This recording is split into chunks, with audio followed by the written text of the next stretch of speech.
Esto supongo que es mi papel. Te vayas metiendo, sí. El sueño de mi vida se va a realizar, voy a hacer cine. A ver, esta es mi cámara. Ahí tengo que mirar.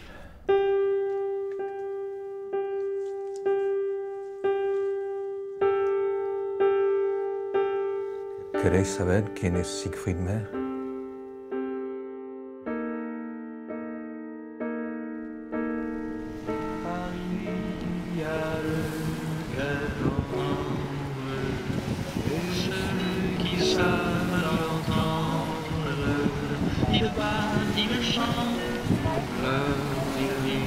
Sous le ciel bleu, sous le ciel gris, il prête sa cadence.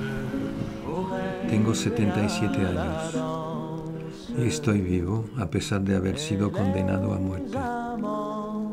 He ganado 70 años de prórroga y sigo sin explicarme cómo salí vivo de aquel lugar del que solo se salía reducido a humo por una chimenea. Mi número es el 117.943. Soy un niño judío deportado en Auschwitz. Me llamo Luis Navasso.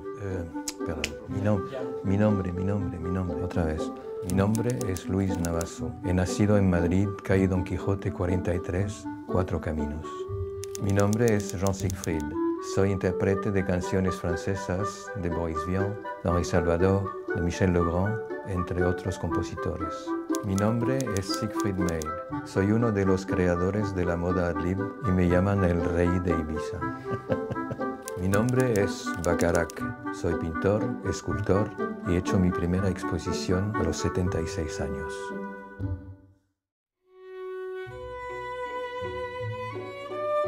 Creo que ha valido la pena. Realmente ha sido maravilloso vivir estos 77 años. La mayoría de personas de mi edad esperan la muerte. Yo no. Creo que el destino aún me tiene algo preparado. Qué triste, ¿no?